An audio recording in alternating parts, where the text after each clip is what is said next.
While Democrats are ranting and raving about the role and activities of Elon Musk and his government efficiency department, Republicans are working through plans on budget reconciliation and debt ceiling. In fact, last night, Senator Rick Scott of Florida hosted a dinner for a group of House and Senate Republicans to discuss these and other issues. And earlier today, a group of House Republicans met with President Trump as well. Are Republicans nearing an agreement on the way forward when it comes to reconciliation? Joining me now to discuss this and much more, Congressman Marlin Stutzman, a member of the House Budget Committee and the Financial Services Committee. He represents the 3rd Congressional District of Indiana. Congressman Stutzman, welcome back to Washington Watch. Good to see you.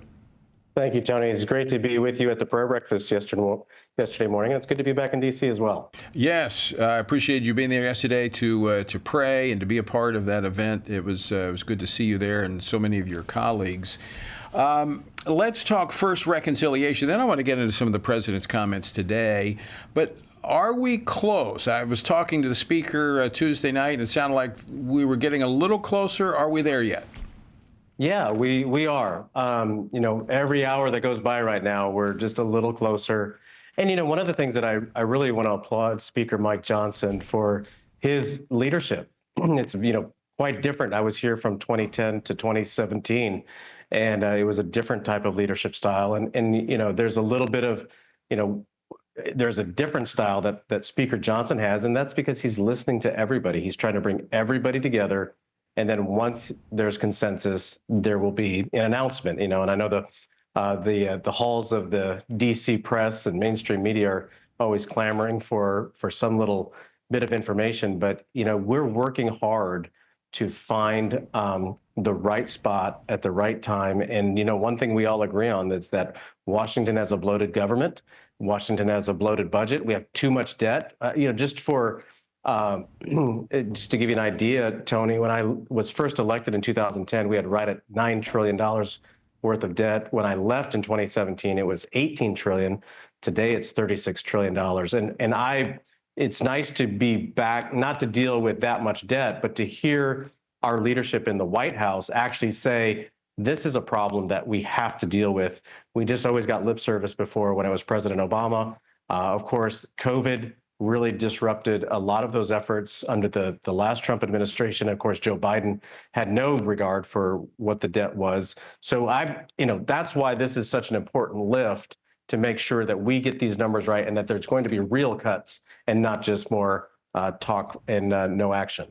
Marla, let me ask you about the speaker style, because I think that's important, because we hear people saying, well, you just got to make a decision, go with it.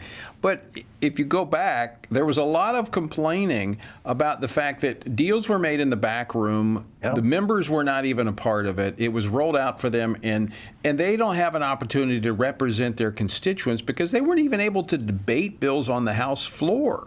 And now it's a slow process. It's a deliberative process. But members of Congress who are elected to represent their people feel like they have a seat at the table. Yeah, you're exactly right, Tony. And I was here during those days when things were thrown at us on our desk and we were expected to vote on them. Many of us felt like the process was broken. But again, it really comes back to the leadership, making sure that every voice is heard. And you know what? We all, there's 220 of us, and so we all have different districts that we represent across the country. But I can tell you, Tony, that it feels to me, as a returning member after 8 years, that we're much closer together as a conference than we are apart. And I believe that's really due to Speaker Johnson's leadership and making sure everybody's heard. Yeah, there's times when somebody gets stirred up or frustrated, but that's just part of the process. And Speaker Johnson has really been a listening ear, and he's gathering the information. He's got great resources. And of course, he's got a president at the White House that's ready to start making reforms to this government that's been desperately needed, and a DOJ committee that's already acting and starting to make those cuts. Speaking of the president, I don't know if he signed it yet because he was delayed. The meeting went a little bit longer with the members than anticipated, but he made this announcement this morning. He was supposed to sign an executive order this afternoon creating this new task force to combat anti-Christian targeting and discrimination within the federal government and throughout the country. Your reaction to that? I was there at the prayer service this morning and heard the president speak.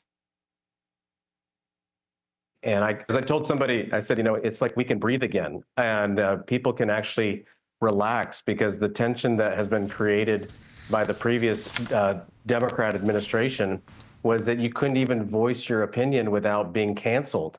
And that's what I think people should know, that, there's going to be some on the left to say, oh, you know what, now we're going to be targeting those that you disagree with. That's not what we do. And it's, I think, important, and we've seen it. And this isn't just for the Christian faith, but the president has also said we're going to protect those of the Jewish faith. And the anti-Semitism that we've seen growing across the country on college campuses has just been appalling. And so I think it's important that every American knows that America is founded on Christian Judeo principles, but we respect people of all faiths, but we ask for the same in return.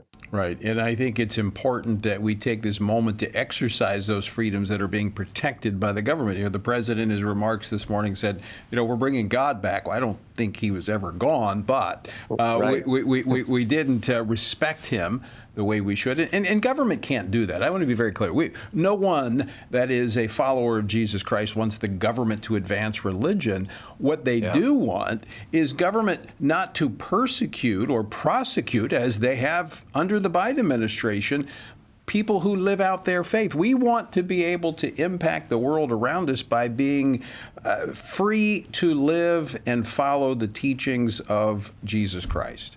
Yeah, 100% agree. And that's why I believe it's so important for freedom of religion. We believe in the free market system, and that's where we see people out, competing for business and, making their case why they should buy their product over another product. And not that religion is a product, but I believe that it's important, as we talk, that every person of faith has the opportunity, or even of no faith, has the opportunity to speak freely about it. And then, each person can make up their mind what they choose to believe. And, just because America is a strong Christian nation at its core, doesn't mean that it's a hateful country at all. It's actually, Christians are called to love.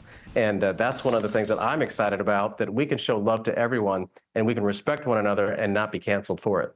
Yeah, I just got news, Marlin, that the president has signed that executive order eradicating anti-Christian bias. And to your point, in fact, I think today the left has rallies at state capitals across the country. And you know what? I celebrate their right to do that peacefully.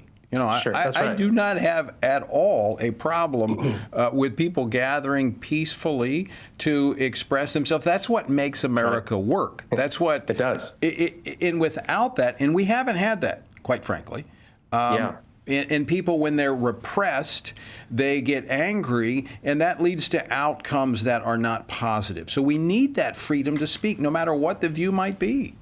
Yeah, you're absolutely right. And that's what makes America such a great nation, and where ideas can compete with each other, and where we have the freedom of discussion. I tell you, Tony, there's nothing more invigorating to me than to talk with somebody that I disagree with, but we walk away and that, we can at least agree to disagree. And we can say, what, I look forward to talking to you again sometime.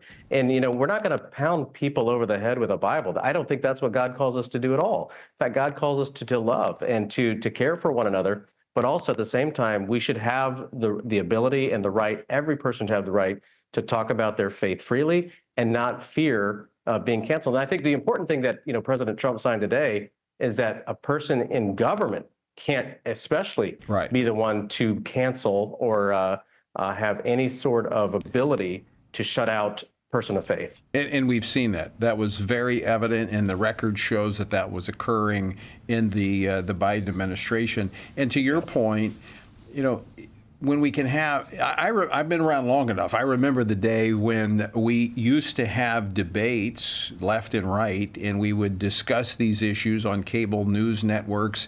And, they would sometimes be, pretty vibrant discussions, but we could discuss, and we didn't want to silence one another. And of course, on the right, I don't think we care to silence people, because the truth can win out if we have a chance to talk about it. Right. Well, and one thing that the president, he made a point today that I thought was very important. There are going to be times when we just disagree. And let's take, for example, boys playing in girls' sports. Some people think that's okay, but I'll tell you, the majority of Americans don't believe that that's okay, and I don't believe that's okay. But if that's what you want to think, well, that's fine. But at the same time, we're going to collectively make a decision because we have to. Somebody has to make a decision whether that's going to be allowed or not.